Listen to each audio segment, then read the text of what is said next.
Samsung just launched three new foldable phones. There is Galaxy Z Fold 8 Ultra, the regular Fold 8, and the Flip 8. But here is the strange part.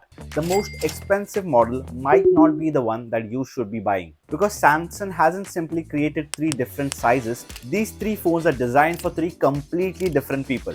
And in this video, we'll understand the difference so it becomes very easy for you to pick. So hello guys, my name is Ashwin and welcome to TechSober. I keep creating tech and AI content. So if you love gadget reviews and want to learn about AI automation, you should subscribe to TechSober. Let's start with a smartphone Samsung clearly wants us to talk about, the Galaxy Z Fold 8 Ultra. This is Samsung's biggest, thinnest and most powerful foldable phone. It has a massive 8-inch inner display, peak brightness of 3000 nits and a new titanium-based display structure that is supposed to make the phone thinner, stronger and reduce the visibility of the crease. And yes, the crease is reduced, noticeably reduced, but it's not magically disappeared. Inside you get the latest Snapdragon chip, a 5000 mAh silicon carbon battery and Samsung's strongest foldable camera system. And you will also be getting the most awaited Samsung's latest AI feature. Now Nudge can recognize the context of your conversation and suggest actions, such as opening the calendar when someone asks you to meet.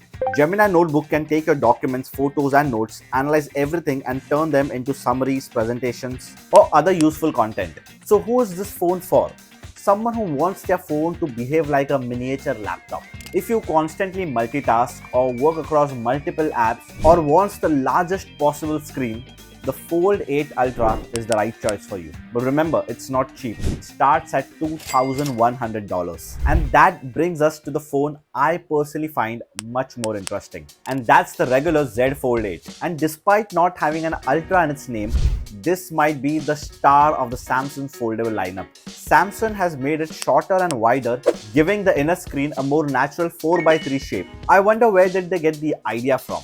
That might seem like a minor design change, but that affects everything that you do on the phone. Videos can now fill more of the screen with less empty space. Games feels less cramped. Articles and websites fit more naturally. And when you're watching YouTube, there is enough space to keep the video and the comments visible together. And the Fold 8 is also extremely light for a book style fold. And despite of being this light, it still has a 4800 mAh of battery. And it also has two 50 megapixels rear camera. While it's really good, there are some downsides as well. There is no dedicated telephoto camera, which still is fine, but its main camera, it's not as powerful as the Ultra. And because it's a book style fold, the outer screen is also unusually wide. So some apps may not feel as natural as it should.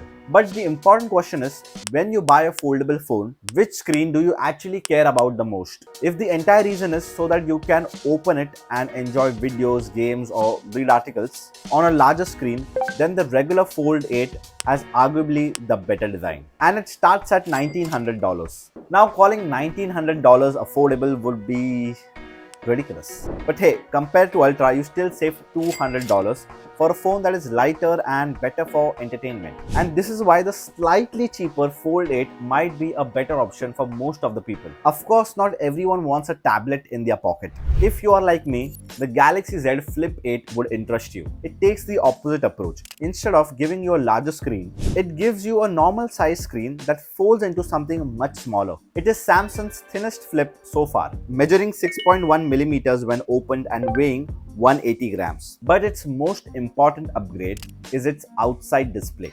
With the new One UI 9, the Flex window behaves much more like a regular display. You can now open apps, view notifications, use widgets, check your calendar and respond to messages without unfolding the phone. There is also a 50 megapixel main camera, better video stabilization and custom Now Brief cards. Basically, it shows things such as your schedule, health information and weather. And the Flip is comparatively cheaper. It starts at $1,200. So it is still expensive, I guess. But it is also the easiest foldable to recommend to somebody. I personally prefer flip phones because it is quite compact and I like it. So there it is. Samsung may call its most expensive foldable the Ultra, but this year the regular Fold 8 could be the phone that makes people change how they use foldables. Now with Apple releasing their foldable in less than 2 months, it would be interesting to see which one would perform better. I will definitely create a comparison video, so let me know in the comment section which fold would you buy.